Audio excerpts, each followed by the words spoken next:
Pemirsa, Anda masih bersama kami dalam Morning Talk dan kita lanjutkan diskusi kita pagi ini. Pak Haryadi, saya mengulik statement Bu Henry tadi soal stimulus kita yang kurang menggigit. Komentar Anda gimana, Pak? Ya, memang kalau sekarang ini kan lebih banyak digelontorkannya untuk bantuan sosial, Mas. Jadi lebih menjaga kepada daya beli, menjaga kelangsungan daripada masyarakat, kelangsungan dari masyarakat yang memang di strata yang daya belinya itu terbatas gitu. Nah, ini tentunya juga kalau terus-terusan seperti itu, tapi dari sisi penciptaan demand itu tidak berjalan tadi seperti yang Mbak Henry sampaikan bahwa memang konsumsinya itu mengakibatkan konsumsi juga turun. Ini memang jadi masalah. Memang yang kita harus pikirkan itu program stimulusnya itu seperti apa sih yang kira-kira tepat gitu ya. Nah, kalau pandangan saya di sini adalah stimulus yang paling tidak pertama itu adalah bisa membuat atau mengalihkan import kita menjadi bisa dilakukan di dalam negeri. Ini salah satu contoh yang menarik adalah sepanjang 2020 itu kita tidak terasa kita nggak pernah import beras lagi tuh, Mas, 2020. Nah, padahal tahun-tahun sebelumnya heboh banget. Tahun 2017-2018 itu import beras sampai kalau saya nggak salah tuh yang masih menjadi tanggungan Bulog tuh jumlahnya juga cukup besar ya.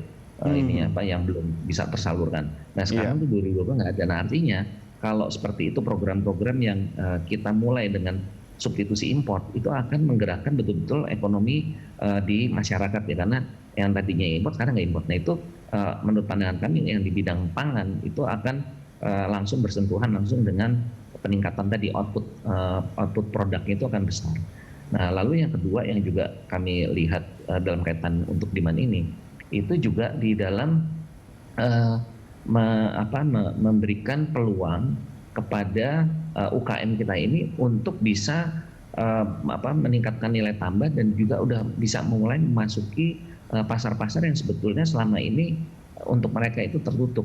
Maksud saya gini, jadi sebetulnya kayak misalnya kan sekarang ini kita banyak online ya, online itu kenyataannya produknya kan semua juga produk yang dari luar semua gitu ya. Nah, itu UKM untuk masuk ke dalam online ini juga perlu diberikan insentif menurut saya untuk supaya mereka itu bisa lebih mendominasi lagi pasar dalam negeri dari kelompok ini gitu. Nah, karena kelompok UKM ini juga menurut saya buffer yang paling tepat untuk menahan ekonomi kita ini tidak turun lebih jauh lagi.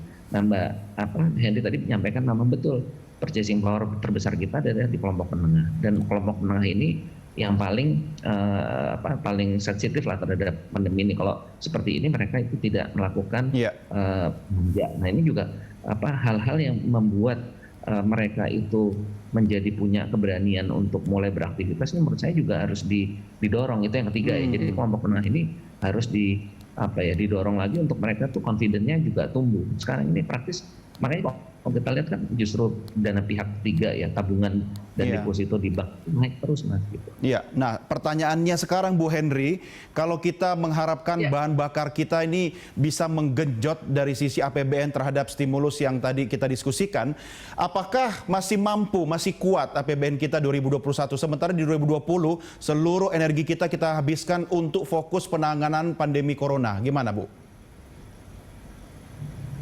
Itulah makanya karena kita punya keterbatasan untuk membiayai APBN kita sekarang ini, di mana kita shortfall pajak juga luar biasa dan kita tidak mudah untuk mencari pendanaan di luar, maka kita harus memaksimalkan stimulus yang sifatnya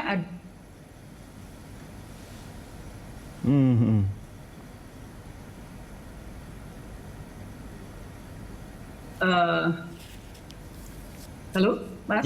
Iya, silakan, Bu.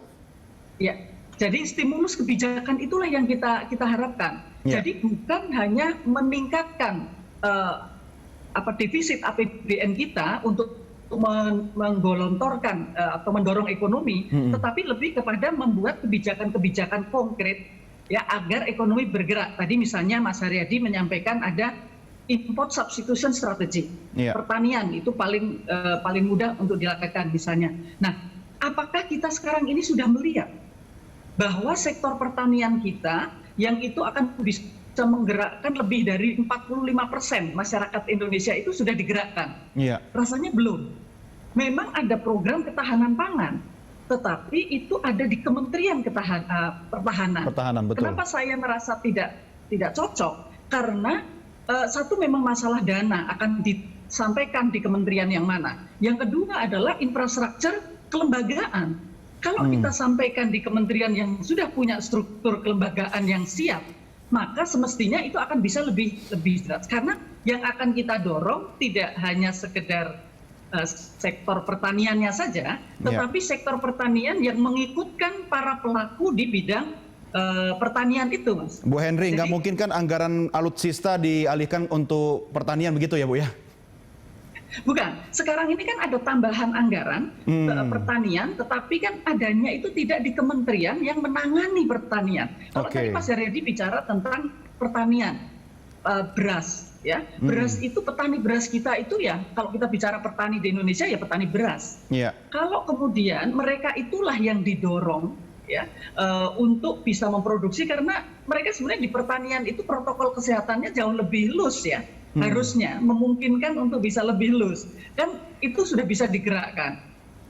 Belum lagi kalau Kementerian Perdagangan itu dengan Kementerian Perindustrian membuat list kira-kira komoditas apa yang bisa disiapkan di dalam negeri, tadi seperti disampaikan oleh Mas Haryadi, sebutkan 100 komoditas saja.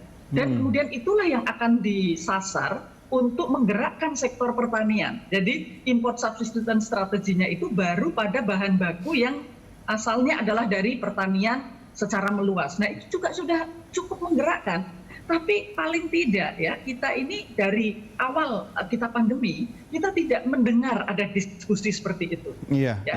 Webinar sangat banyak sekali, tetapi para menteri terkait tidak pernah menyampaikan. Yang selalu disampaikan adalah angka-angka makronya saja. Padahal masyarakat ingin mendengarkan kalau memang pertanian positif terus selama 3 kuartal, terus apa keputusannya? Ya, jadi semua negara begitu, Mas. Ya, saya khawatir apa yang Bu Henry sampaikan tadi bahwa sebenarnya menunjukkan pemerintah atau kita belum terlalu siap menghadapi 2021. Tapi ini kan ada peluang nih, Pak Haryadi. Kalau boleh kita mapping, kita lakukan pemetaan, skala prioritas apa sih yang harus kemudian jadi perhatian utama pemerintah di awal tahun sampai pertengahan tahun 2021 nanti? Apakah memang memberikan pintu dan ruang gerak sebesar-besarnya bagi pengusaha misalnya untuk membantu menggerakkan ekonomi, termasuk melakukan pembinaan terhadap sektor UMKM? Komentar Anda, Pak Haryadi? Ya, jadi kalau kita melihat, Mas ya, yang membuat ekonomi kita ini menjadi bermasalah itu kan karena masyarakat itu tidak bisa melakukan aktivitas secara normal. Ini karena kasus reaktif COVID-nya naik lebih tinggi dan sebagainya. Nah, sebetulnya permasalahan utama di situ. Nah, kalau kami ya, kebetulan saya juga dari sektor pariwisata nih, Mas. Iya. Sebagai ketua umum juga dari Perhimpunan Hotel dan Restoran Indonesia. Nah, yang kami lakukan itu sekarang adalah kita yang pertama kami melakukan kerjasama dengan penerbangan, dengan airlines, itu bisa membuat harga tiket dan harga kamar itu menjadi sangat kompetitif. Nah, ini nanti di Januari ini kita mulai jalan yang statisnya dulu, statiknya. Nanti Februari yang dinamik ya, Mas. Dinamik itu seperti kalau kita pesan di online travel agent. Jadi semakin jauh hari kita pesan semakin murah, semakin dekat. Sekompetitif apa, Pak Haryadi? Apakah sama seperti sebelum pandemi? Nah, ini jadi gini, Mas. Jadi kita berpikiran kalau di pariwisata ini masyarakat harus berani bergerak dulu. Nah, itu pertama kita trigger dengan harga tiket dan juga harga kamar yang kompetitif. Kedua, yang sekarang ini juga sedang kami coba lakukan, membuat program swab antigen semurah mungkin. Kami hitung kemungkinan kita bisa sampai di 150.000 termasuk biaya nakesnya, Mas ya. Nah, ini juga, ini mungkin pemerintah bisa masuk di sini gitu loh. Walaupun itu secara mandiri, artinya memang kita akan dorong supaya baik itu perusahaan maupun juga customer kita, misalnya jadi contoh kita program tadi dengan penerbangan, kita akan bundling tuh. Nanti kalau mau terbang ini swab antigennya misalnya target kita di 150.000, mudah-mudahan bisa turun. Jangan sampai tes swab antigennya lebih mahal daripada harga tiket ya. Betul. Nah, itu upaya kita. Jadi memang harus konkret. Kita mau gimana? Karena kami berpikir kalau di pariwisata ya ini kalau masyarakatnya nggak bisa bergerak kan repot. Nah, begitu kita mencoba membuat langkah-langkah secara strategis dari upaya kita menggerakkan masyarakatnya itu jalan, tapi juga mereka merasa aman gitu loh. Nah, jadi konsepnya itu yang dalam pemikiran kami, yang sakit, yang terpapar itu memang harus diisolasi sampai mereka semua. Tapi yang sehat ini harus bisa diberikan ruang untuk melakukan aktivitas ekonomi. Nah, itu kalau kita bisa lakukan di sektor-sektor yang lain, kami kok yakin ya kita akan jalan. Karena kalau begini ya susah, mau stimulus seperti apapun kalau masyarakatnya nggak bergerak, itu akan problem. Betul, betul. Dan Pak Haryadi, kita percaya bahwa sektor pariwisata itu salah satu sektor utama yang merupakan memiliki multiplier efek ya, jadi bisa membangkitkan sektor-sektor lain. Tapi pertanyaan saya ke Bu Henry, pemerintah kita yakin banget tahun 2021 pertumbuhan ekonomi kita 5%. Mampukah kita mencapai angka 5% itu kalau kita melihat dari hal-hal misalnya pariwisata mulai digenjot sejak awal? Sangat mungkin, Mas, karena di 2020 itu kita memang tumbuh terkontraksi ya. Nah, jadi tapi kita kan berharap tidak hanya sekedar kita menjadi tumbuh 5% saja, karena menurut kami berpotensi tumbuh sampai 6% ya setelah kita terpuruk di 2020. Hanya yang kita kepingin harapkan itu adalah pertumbuhan ekonomi itu juga memperbaiki struktur. Baik struktur pendapatan di masyarakat, kemudian juga struktur ekonomi di sektor realnya gitu. Nah, jadi itulah yang perlu dipersiapkan tadi. Jadi kalau kita melihat apa yang dilakukan misalnya oleh Turki, mereka karena porsi dari pariwisata sangat besar tadi sampaikan oleh Mas Haryadi, kemudian mereka menjadikan itu sebagai sektor prioritas. Tapi kalau di Indonesia itu pendorongnya adalah pariwisata domestik, ya, wisnus ya. Kalau mereka kan wisatawan asing atau mereka kemudian melakukan langkah-langkah konkret untuk mendatangi negara-negara yang memang menjadi sumber wisatawan gitu. Dan jadi sangat fokus gitu yang dilakukan. Insentif juga dilakukan sebagai pendorong menjadi pen-trigger tadi. Karena nanti sektor yang lain akan juga bergerak. Nah, yang lain lagi adalah mungkin kita ambil contoh Vietnam. Mereka itu sangat dihidupkan oleh ekspor, maka mereka melis mana negara yang bisa mengimpor dan mereka bisa memproduksi. Maka yang dituju adalah negara-negara tadi. Nah, ini kan kita perlu melihat ada kebijakan-kebijakan yang dinamis tadi seperti disampaikan oleh Mas Haryadi tadi, sehingga memang sektor ini bergerak, tidak semua seolah-olah tidak ada harapan semua. Padahal ada sektor-sektor yang masih bisa digerakkan. Artinya pemerintah harus lebih kreatif, Bu Henry. Nah, kalau tercapai pertumbuhan ekonomi kita 5% di 2021, apakah itu mampu memperkuat sebenarnya fundamental ekonomi kita untuk jangka panjang? Ya, kalau kita bicara jangka panjang, tentu saja 5% itu tidak cukup.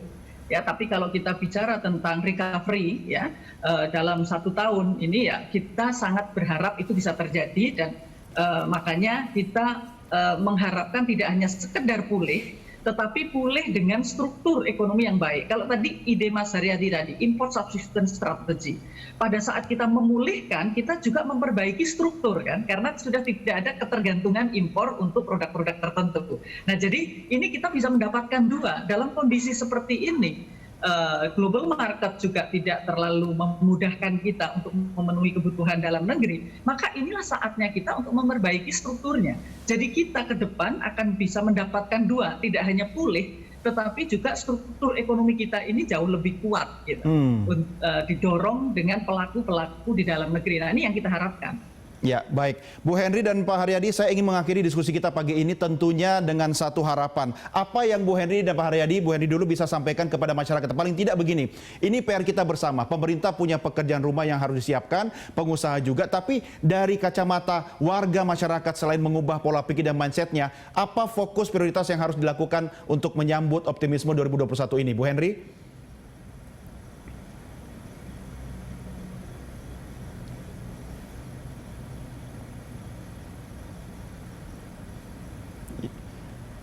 Ya, Bu Henry. Ya, sepertinya ada terputus tadi sedikit gangguan suara saya. Saya akan mengulang pertanyaan saya pertama ke Bu Henry. Baik. Saya harus mengakhiri diskusi pagi ini, tapi saya ingin tahu optimisme dari kacamata Bu Henry, khusus untuk masyarakat sendiri, apa yang bisa dilakukan, paling tidak bisa bersinergi dengan kalangan pengusaha dan pemerintah. 2021 tahun kebangkitan. Ya, kenapa kita harus optimis? Satu, karena kita punya ruang gerak ya yang lebih luas dibandingkan tetangga-tetangga kita. Kita punya 267 juta penduduk. Ya. Kita juga dari sisi supply kita juga punya kekuatan. Nah, ini optimisme yang pertama. Yang kedua, kenapa kita harus optimis? Karena perubahan yang terjadi memaksa kita untuk harus berinovasi. Misalnya transformasi, tapi transformasi